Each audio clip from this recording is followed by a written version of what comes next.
seems to be some kind of wolf man peering out from behind a nearby tree. Dogman, the canine cryptid we've all come to know and fear.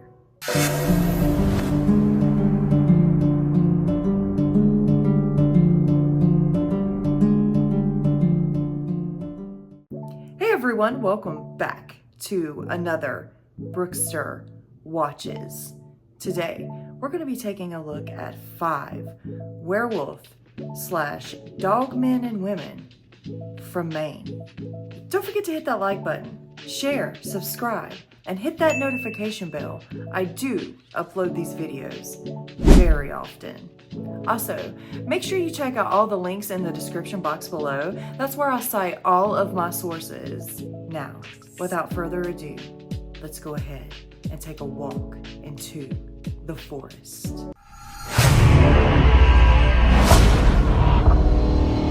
All right, guys, this one right here is by The Finest, and it's called 5 Terrifying Werewolves Caught on Camera. So let's go ahead and take a watch. I'm not watching all of them. I want you to go give it a like and watch it, the whole thing, over there on his channel, okay? Enough to snap branches, this might be something else. Hoping to catch a glimpse of whatever it might be, they spin the camera in the direction of the noise. Of all the things that could have been lurking among the trees, they simply could not have expected this. The light of the camera reveals what seems to be some kind of wolf man peering out from behind a nearby tree. Well, I don't know about you, but I would have screamed until my throat gave out. The 2 boys quickly ran as fast as their legs could carry them. They race away from the creature, gripped by sheer panic. We hear them discussing what it was they saw, but they're unable to come up with an answer. Did Freddy Z capture evidence of werewolves stalking the forest? That's what a group of people who have already seen this clip seem to think.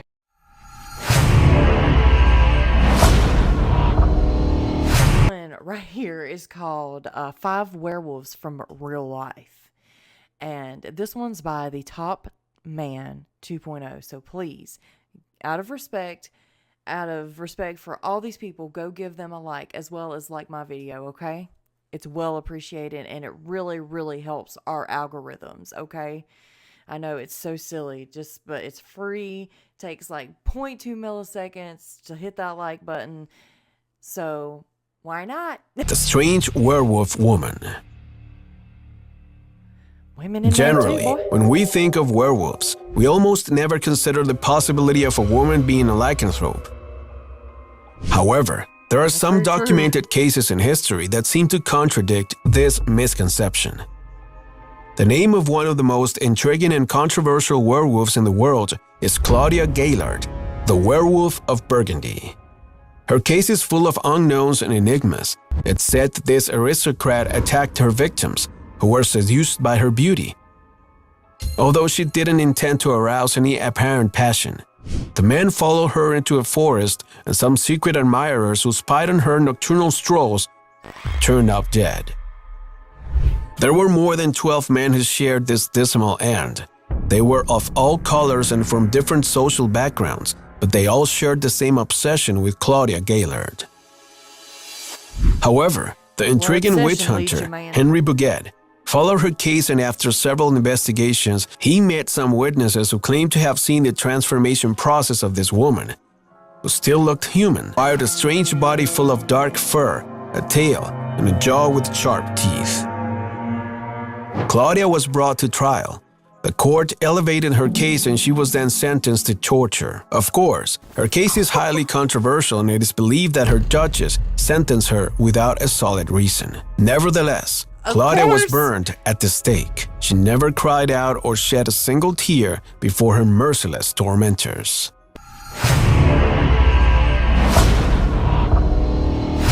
This one right here is called No Dogmen in Palmyra, Maine. This will change your mind. So this is by What Lurks Beneath. And yeah, let's go ahead and give it a listen. Comes from a family living in Palmyra, Maine in the year 2000. Also, make sure to go to his channel out of respect and give this video a like, okay? Everything's listed in the description box below. And please give my video a like, okay? 2006, the Martin family was headed towards Maine. They had decided to move to the state after the father of the family Eric had injured himself and was unable to provide for the family, doing the same manual labor that he had been doing for years already. Eric had worked for the local paper mill where they had lived before coming to Maine. He had worked there for 20 years doing the same type of factory work. He enjoyed the routine of the job and appreciated the consistent nature of his employment. The family was not rich by any means, but they always had enough to keep them happy and healthy. And both thought it was as if the dogs had caught the scent of something. The couple followed the dogs into the forest and found them sniffing and barking at something in the bushes. As the couple approached the dogs, they found what they had been searching for. The dogs had found a hole in the ground near the bushes. The animals were not eager to go inside the hole and rather waited next to it, while Chelsea and Nathan took a closer look. Nathan thought that the hole looked oddly round, like it wasn't made naturally, and was dug out by some sort of animal. As Nathan examined the hole, Chelsea started to get nervous. She felt scared, like something was watching them, as her boyfriend examined the hole in the ground. She even asked Nathan if they could leave, and he left with her. The couple both had this eerie feeling inside of them that they couldn't shake. Something about the woods around their house really creeped them out, and they decided they wouldn't go out there anymore. By this point, they had already warmed up to their new home, and even found a certain charm associated with the small farmhouse. They felt they were at home in Palmyra now and were finally adjusted to the change they had made just a few weeks earlier. After a little while of lying in bed, Eric and Shelley found themselves unable to sleep, so they decided to head out onto the porch and drink some tea to relax themselves. The couple looked out over the field, and keep in mind it was a misty night, a little cold but nothing the pair could not handle.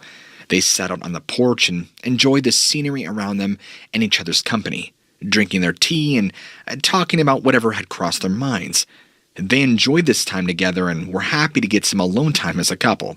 As they talked about the next day ahead of them, they noticed something strangely familiar. It was an extremely quiet night. They couldn't hear the noises of the animals that usually surrounded their house. They could always hear sheep and horses in the distance while they sat out on the porch for their nightly talks, but tonight, they couldn't hear a single other living creature besides themselves. The couple sat together, unnerved by this unusual quiet around them. Shelley shone her flashlight into the darkness around them, but they didn't see anything out of the ordinary. She went back to the conversation they were having before, dismissing the odd stillness around them as something insignificant. Eric was still focused on the absence of noise around them. He didn't know what it was, but something inside of him told him that there was danger nearby. All of a sudden, Eric sprung up from his chair and grabbed his wife. He told her that they needed to get back inside the house now. The eerie feeling that was bubbling inside Eric was now a full-blown panic. Shelley asked why Eric was so insistent that they head into the house. She tried to pull away from him, but Eric persisted. He was unable to explain why they needed to get into the house, but Shelley could tell it was important. As the panic grew in Eric's voice, the couple heard a rustling noise in the bushes right around them. At this point, Shelley shone her flashlight in the direction of the noise, and they saw something out in the yard. They saw 3 sets of glowing eyes looking at them. And in that moment, Eric's hunter instincts immediately recognized the eyes as wolves. They looked around the rest of the yard and saw another pair of eyes.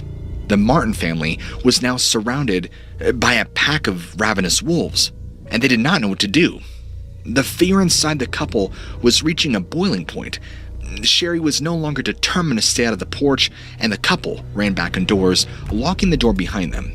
They knew that they were running for their lives at this point, and when the couple ran back inside, Shelley shone the light through the window. The wolves were right at the door, clawing at the handle to find a way in. Eric tried to get his wife to retreat back into the room and take cover, but she wanted to know what the threat was that they were facing. So as the couple sat on the floor next to the door, Eric told his wife that he needed his guns. She rebuked him, not wanting to have their usual argument about weapons in the house while they were panicked and scared. But Eric took the opportunity to explain to his wife that it was moments like these that made him want to keep his guns in the house. She rolled her eyes and refused to argue with him. Eric was confused as to what to do and what was outside his door. At first, he thought they were wolves, but they seemed too large to be any wolf that he'd ever seen. He thought they might have been bears, but he had seen many bears, and bears don't look like creatures now clawing their way into his house. Eric was scared, and he didn't even have a weapon on him. He didn't even know if his own family was safe in the house. For all he knew, these wolves outside could break down the door and attack his wife and kids. Shelley told her husband that she was going to go check on the daughter sleeping upstairs, and Eric told her about his plan that he had just now formulated. He said that he was going to go outside to get the guns. Shelley was shocked by this plan. I mean, she knew that neither of them knew what was outside their house, and she feared that Eric would get killed or mauled if he had wandered outside the safety of their home. She scolded Eric, and he relented. When Shelley got up to Chelsea's room, she noticed the window above her daughter's head and quickly ran and closed the door, waking up her daughter. Chelsea was annoyed at first, not knowing what was going on, when Shelley told her that she needed to go see what was going on. The two stood at the window, looking over the front of the house. When they looked outside, they could see several of these creatures in the fog around the house.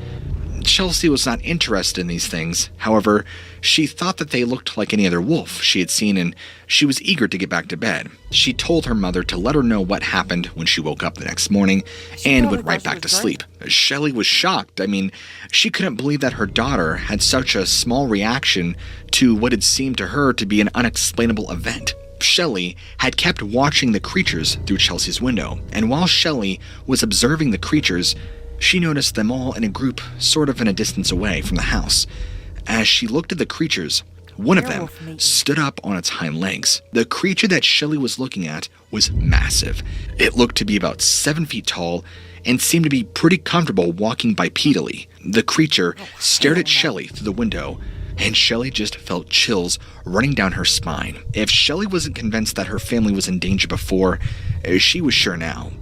Eric, who was still downstairs, pacing back and forth, while he had agreed with his wife regarding the guns earlier, he was beginning to rethink his plans.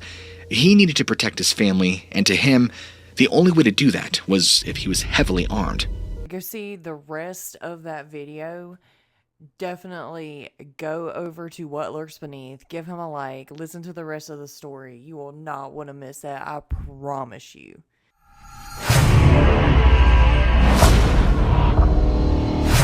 Okay, guys, so this one right here is called Dogman, Maine Wildlife Ranger Watches Bear Get Shredded. It's by Dogman and Paranormal Research with Jeff. So make sure, out of respect, please go give Jeff a like and please go subscribe to his channel, okay? Link is in the description box below. About another type of Bigfoot that looked just like a wolf, but were nasty critters. He said they would hunt the loggers back in the early part of the 1900s. The natives had a different name for them about 6 years now. Back in the early part of 2014, I was out checking trap tags, making sure there was no illegal trapping going on. You see, during the season, the traps have to have identification on who owns them, otherwise we take the traps out. So here I am, about 4 or 5 miles out, away from my truck. Beautiful day, high 40s and sunny. I'm hiking about, and the local wildlife are doing their business, when all of a sudden, listen to me, Jeff, it went silent. All I heard was the crunching of snow from me, not anything else. It's the beginning of April, so everything's busy normally. This stops me, so I start looking around. About 400 yards, I see this massive brownish black mass moving around. I stare at this thing and realize it's huge, 300 to 400 pound black bear. Just a big old boy. He's looking around for food and whatever. I decide at this point to turn around and head back to my truck. I start toward my truck, and I'm about 1,000 yards from this big boy. And I see just out of the corner of my eye another brownish, massive blur going towards this big boy. Here comes I Dogman. stop because now I'm thinking, 2 black bear in the same area. This isn't going to be good. So I position myself behind this huge pine and grab my monocle and using my 870 Magnum shotgun, I start scanning where the bear was, and to my horror, see what I can only describe as a werewolf on roids approach the bear. The bear sees the creature and lets out a growl roar sound, like saying back off and stand up. The bear was easily 7 feet tall, 300 to 400 pounds. The Dogman was at least a good foot taller, and about the same. Wait, the Dogman is massive and lunges for the bear. The bear drops down to all fours and explodes upward in an attack mode.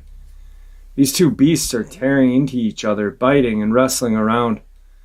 The bear made the Dogman stumble back, bite into its leg, and as it does this, the Dogman leans in or falls in, but starts biting the back of the bear's neck and scratching at its face. Okay. The bear lets out a sound of pain, and a sound I will never forget and don't want to hear again. I just see blood everywhere on the snow. The bear goes limp and the Dogman grabs it by its head and threw it at the tree, about 5 feet away. The bear hits it with a crunch.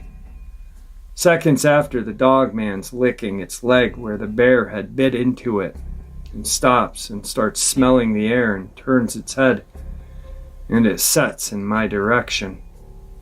I'm crapping my pants at this point, and I draw a bead on the critter with my 870, praying it doesn't come toward me. I take one shot. I know I didn't hit the thing, or maybe I did, but when my 870 went off, the creature took off. I waited about 2 or 3 minutes scanning around me, looking for this creature. He scared it I off. didn't see anything.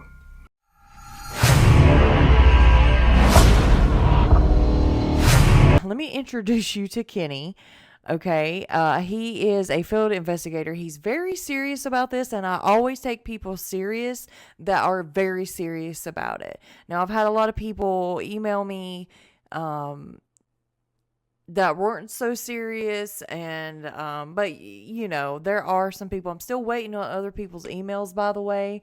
But he does have a YouTube channel, and the North American Dogman Project is also here on YouTube. So this is actually what I'm going to be reading today. He's actually going to feature me on his YouTube channel, so make sure you go check that out as well. I will be leaving links to his channel and all that, so make sure you check it out. Hey, my name is Brooke. I usually do stories and encounters and reactions on my YouTube channel. So this story right here is from Stokes County, North Carolina. It happened in June of 2019 at 2:30 a.m. A local hunter's dogs are barking hysterically, and I have woken him up, grabbing his shotgun and flashlight. The man begins walking up his driveway to check his dogs in their kennels. As he approaches, the man sees an enormous 6 to 8 foot tall, jet black, shaggy-looking German Shepherd-like animal walking towards him on 2 legs and glaring at him with 2 bright orange eyes. Slowly backing up towards his house and raising his shotgun towards the animal, it snarled in disapproval before sprinting off into the forest. The following morning, while smoking his morning cigarette and drinking his coffee, the man was walking near his shed when he saw massive claw marks on the ground, looking like something big was digging there, and numerous, enormous canine tracks all around his shed and dog kennels. After his encounter, the man no longer hunts or enjoys going out at night. Oh, buddy, I'm sorry you don't enjoy that. That would suck. Like, after witnessing that kind of thing, German Shepherd-like animal, jet black, oh, wow. Like, I imagine he had a German Shepherd face, and he stood on 2 legs. Wow. And then the bright orange eyes, they're always described like as bright orange or yellow or red even. So That is really crazy. But yeah, make sure to go check out Kenny's channel and this. So yeah, and go give it a like, okay? I really enjoyed this story. So hopefully we'll be collaborating again very soon. But yes, thank you so much, Kenny. I appreciate you. Well, everyone, what did you think of those 5 scary werewolf/dogmen and women from Maine? Let me know in the comments below. Also, do you have a story, or would you like to share a story or a link or something cool that's paranormal or cryptid? Please email me. I'm going to throw up my email right there.